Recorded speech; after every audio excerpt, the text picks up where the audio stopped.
handful of parents are painting a completely false picture of Berkeley. A show of support for a California superintendent called to testify before Congress about complaints of anti-Semitism in her schools since the start of the war in the Middle East. Good evening. Welcome to West Coast Wrap. I'm Alex Savage. The superintendent of Berkeley Public Schools joined with district leaders from New York and Maryland today during that House hearing on Capitol Hill. KTVU's Jana Katsuyama shows us how lawmakers grilled those administrators. A coalition of parents and community members rallied in Berkeley Wednesday, saying that the Berkeley School District overall is an inclusive community. I thought she did an incredible job today defending our district and the values we stand for. Berkeley Unified School District has been in the national headlines, and the superintendent, Anikia Ford Morthell, was called to testify along with the New York and Maryland school officials before the House Committee of Education and the Workforce in Washington, D.C., answering accusations of anti-Semitism at the schools. Since October 7th, the district has had formal complaints alleging anti-Semitism arising from 9 incidents within our jurisdiction.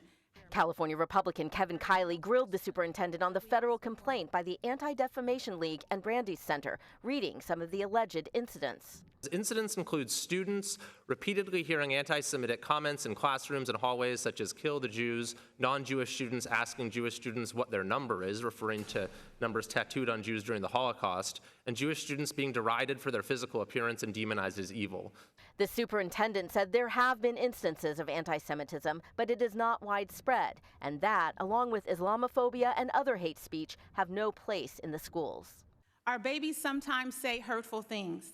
We are mindful that all kids make mistakes. We know that our staff are not immune to missteps either. But can you just tell us in general, has anyone been terminated? In general, I can say to you that I can't speak about personnel matters. The superintendent said accusations of inaction are not true. We do not publicly share our actions because student information is private and legally protected under federal and state law. As a result, some believe we do nothing. This is not true. Parents at the rally in Berkeley say they recognize the need to address hate speech of all kinds. I think there is, of course, anti-Semitism in this country, including in Berkeley, I'm sure, and there's also anti-Muslim racism and other kinds of hatred. More than 100 people attended the rally, many with signs saying Jewish-Palestinian solidarity, and that is something that the people here tell me they want to model for other communities so that all children can feel safe. In Berkeley, Jana Katsuyama, KTVU, Fox 2 News. Authorities in Portland say an anarchist group that set fire to at least 15 police cars did so because law enforcement planned to clear pro-Palestinian protesters from the library at Portland State University. Police are investigating a social media post by a group called Rachel Corey's Ghost Brigade that claims responsibility for last week's fire at a police training facility. The group is named after a Washington woman who died in 2003 when an Israeli bulldozer crushed her as she tried to block the demolition of homes in Gaza. Today in Los Angeles, USC kicked off 4 days of commencement celebrations. This, of course, follows weeks of unrest on that campus with protests and encampments. Nearly 100 protesters tried to occupy Alumni Park, where the main commencement is being held or was going to be held. That prompted the school to cancel the main ceremony. The encampment was cleared for a second time on Sunday, and security has been stepped up this week. And at Pomona College, protesters continue building an encampment on the lawn that's used for graduation. Commencement ceremonies are scheduled to begin this Friday. The group called Pomona Divest from Apartheid is demanding the college adopt a ceasefire resolution, cut ties with military weapons manufacturers, and divest from Israeli companies. Some students who support the group's right to protest still say it's unfortunate the class of 2024 might miss out on another graduation after the pandemic canceled many high school ceremonies 4 years ago. So I do think that this will be effective, but I do think that it is a bit difficult, considering that the seniors didn't have the opportunity to graduate when they were in high school, and so I do think that that does cause a bit of conflict. I think that if they really want to please the seniors and ensure that they graduate, then they need to do something about this, which is to listen to the protesters. It's unclear how the encampment is going to affect upcoming ceremonies or if the school will try to clear out that encampment before this Friday. Tonight, President Biden is sending a strong message to Israel and drawing a clear line when it comes to U.S. support for the war in Gaza. I made it clear that if they go into Rafah, they haven't gone into Rafah yet. If they go into Rafah, I'm not supplying the weapons that have been used historically to deal with Rafah, to deal with the cities, to deal with that problem. During an exclusive interview with CNN, the president said he's made it clear to Israeli leaders that the U.S. will not supply offensive weapons to Israel if the country launches an all-out assault on Rafah. Gaza's southern city of Rafah is the last major Hamas stronghold where more than 1 million civilians are now sheltering. The president's planning to head west this week, and that now includes a couple of stops in 2 different states. Today, the White House announced plans for him to visit California. Very few details are being released about that leg of the trip. We do know the president will arrive in San Francisco tomorrow. He'll then take part in 2 campaign receptions in the Bay Area happening Friday. Then from there, President Biden heads to Washington, where the White House says that he will attend a campaign fundraiser in Seattle. And that trip out west coincides with what is expected to be a major announcement from the White House on border security. According to Politico, the Biden administration will propose changes to the asylum system tomorrow. These changes would affect when migrants can be found ineligible to apply for and receive asylum, and this could potentially expedite the process of removing some migrants from the asylum process. It's unclear exactly when those changes would take effect. We are seeing some stunning images coming out of Arizona tonight. That's where a mud pit swallowed up a car. Fox 10's Lauren Clark has more tonight on the crash that led to that dramatic scene in Phoenix. A crash into a fire hydrant is what caused it all. I've never seen this before. Water gushing into the streets near 75th Avenue in Thomas. A car swallowed by a mud pit. The top of its roof just visible over the pools of water. Just tons and tons of water. A nearby parking lot next to the Desert Sky Mall drenched. We walked in and the entire area is just flooding. Transforming into a running river. Right where there's a little gap in that concrete, it was just a constant flood just pouring in. And it was also flooding all down this street. And we were worried that it was going to mess with his battery, but we weren't too sure. We came to work this morning and the whole parking lot was a lake. Impacting businesses at the strip mall like Dr. Rusty Jones' orthodontist practice. They turned our water off, so we can't treat patients without the pumps running, then we need the water.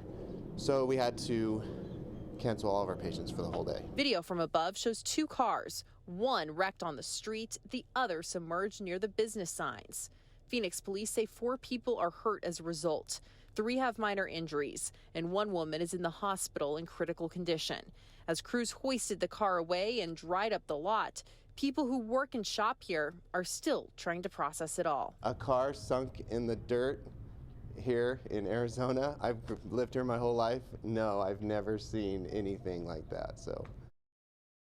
Yeah, pretty remarkable. That was Fox 10's Lauren Clark reporting for us tonight from Arizona. Investigators there are still working to figure out exactly what caused that initial crash. Coming up tonight here on West Coast Wrap, a new engagement, usually a joyous time for couples. Tonight, we'll explain why one kindergarten teacher in Seattle says hers is costing her her job. Also, slumping sales figures that are tough for the wine industry to swallow, how winemakers in California are adjusting to this downturn. And pretty windy out west. San Francisco today got into the mid and upper 60s. It's going to be a warm one for lots of the West Coast tomorrow. I'll have that forecast. I teed it up and I said, whatever happens out here, I'm going to have fun and I'm going to enjoy this moment. And that's what I did. That attitude and some serious skills are putting this Arizona 15-year-old on the LPGA Tour. She shares her take on this unbelievable journey.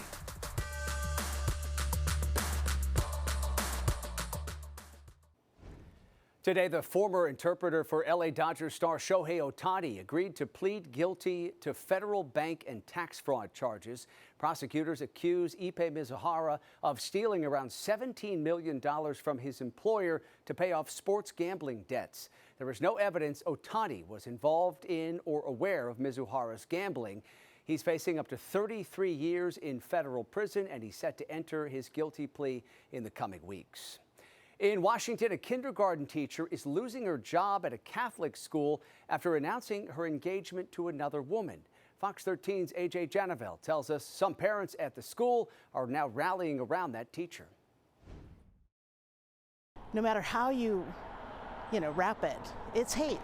For decades, Tracy Rathke instilled not only education, but a message of love to her students here at St. Luke's School in Shoreline. She tells me she's heartbroken over the decision to remove her former coworker, Karen Palla, just for choosing to marry the person she loves. And it's not something that I want my former students to live in. It's not something I want the kids that are going through this school right now to live in.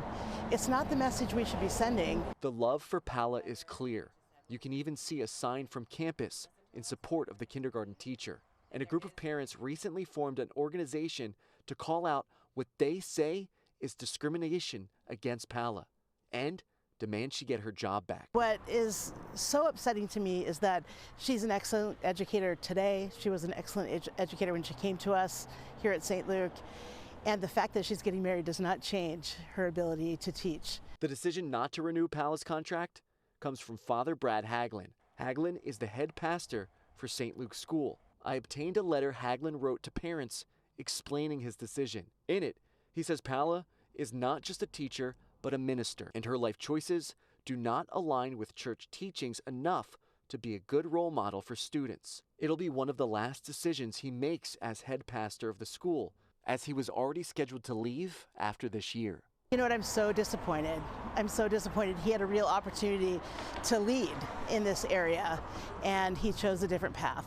I think it's a swing and a miss for him, and it's a really sad way for him to leave 11 years at this parish.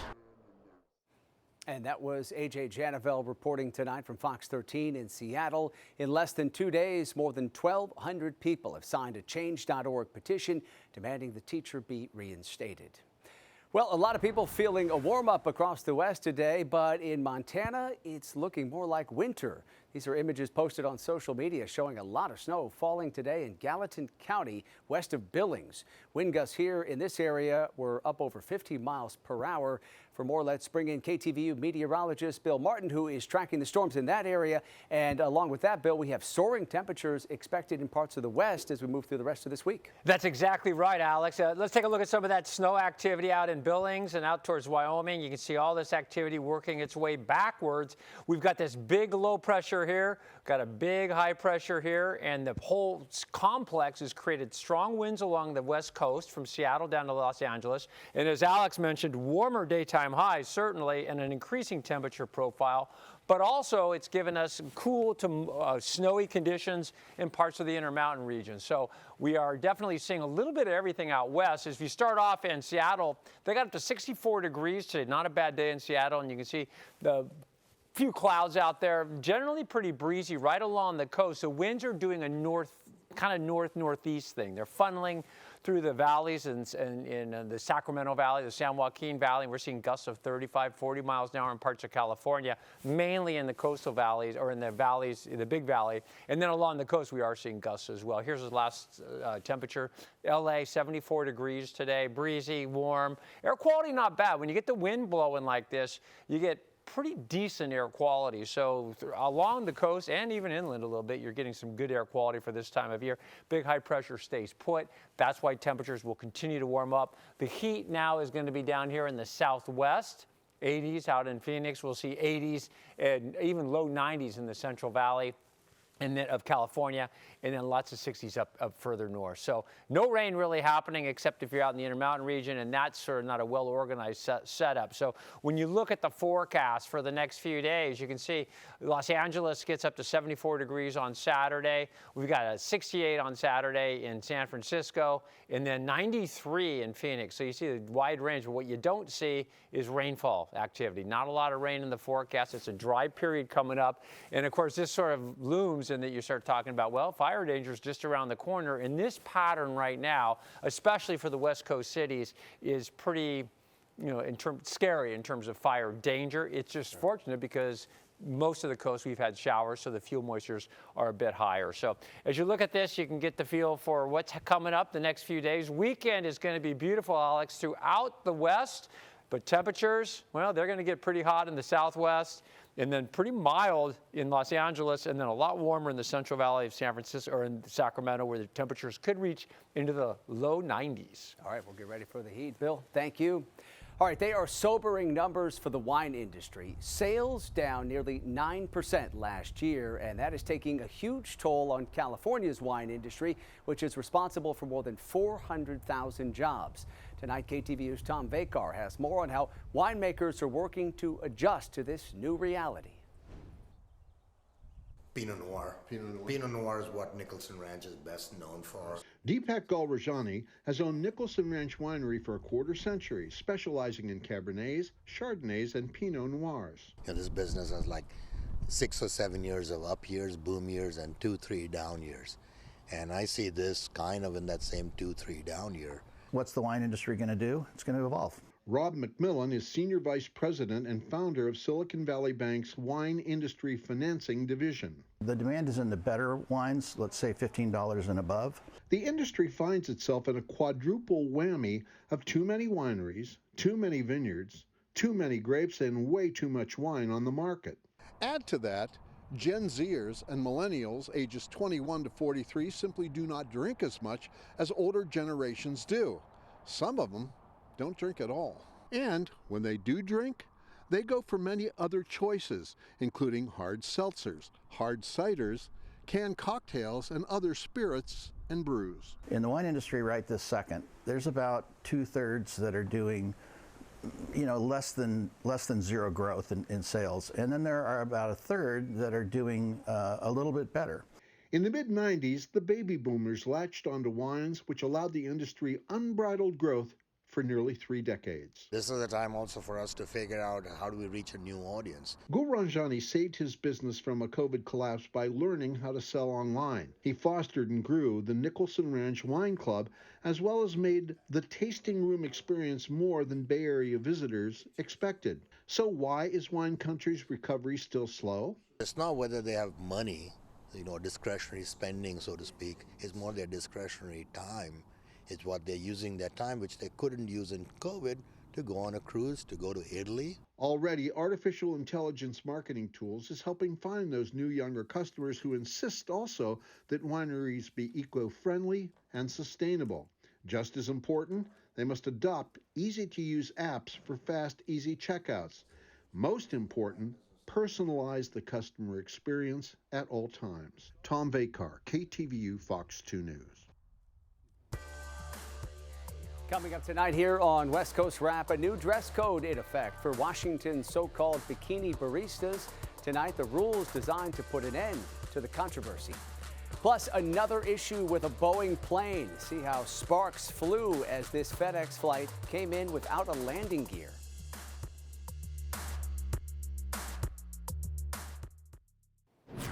Video shows the moment a Boeing 767 plane landed without its front landing gear in Istanbul.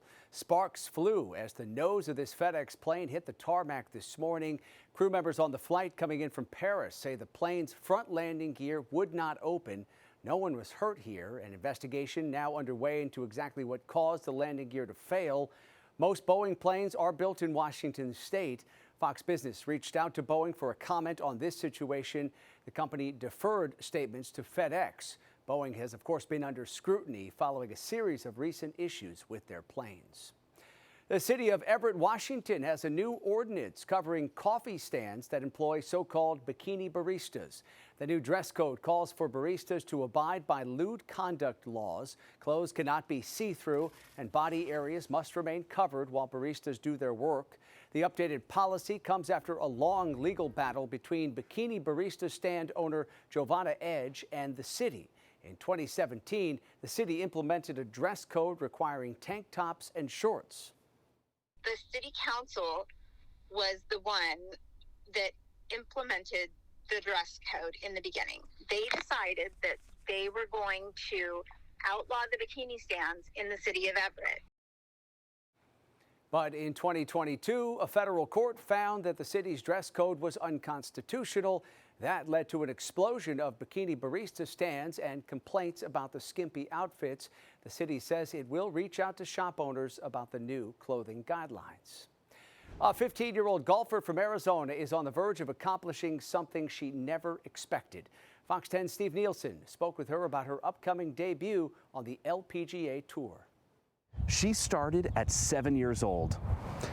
hitting the driving range and training and practicing for this moment. Monday, Ashley's dream came true. She was in the zone. You know that feeling where it's like there's just some shots where it's like you usually aren't gonna pull those off, but you're just that day they're just happening, and that was what was happening.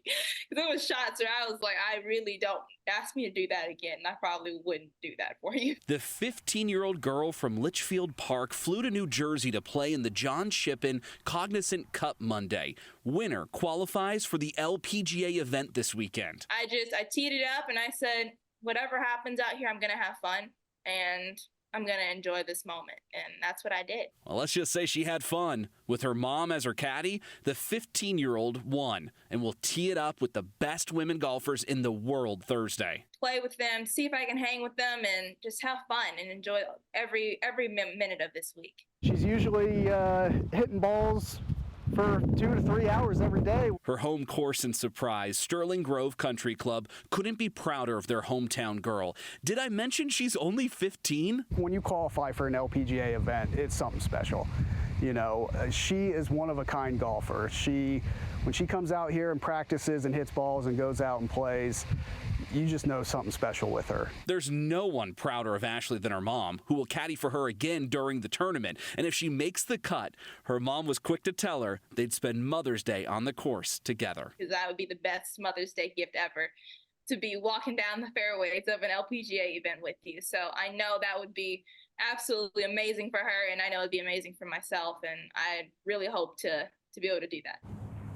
Steve Nielsen, Fox 10 News. Finally tonight, Disneyland has been given the green light to follow through with a major expansion project. Yesterday, the Anaheim City Council approved Disney's plan to expand its Southern California resort and theme parks. It's a $2 billion project to create more attractions, hotels, restaurants, and shops over the next 4 decades. It also includes a $30 million investment in affordable housing. Some Anaheim residents, though, worry about the potential overall impact on the surrounding area. We're financing it. We're getting screwed, not Disneyland. What about our kids? What about our protecting everybody else, making it beautiful for everybody else, not just Disneyland? You know, we have down the street 2 miles down where it's horrible. With your historic vote, we'll get to work on these integrated and immersive experiences that only Disney can create. And Disney is planning to announce some of those new attractions coming up this summer in August. And that does it for West Coast Wrap tonight. We appreciate you watching. You can stay up to date on all the stories we're covering online at westcoastwrap.com. Have a great rest of your night. We will see you back here tomorrow.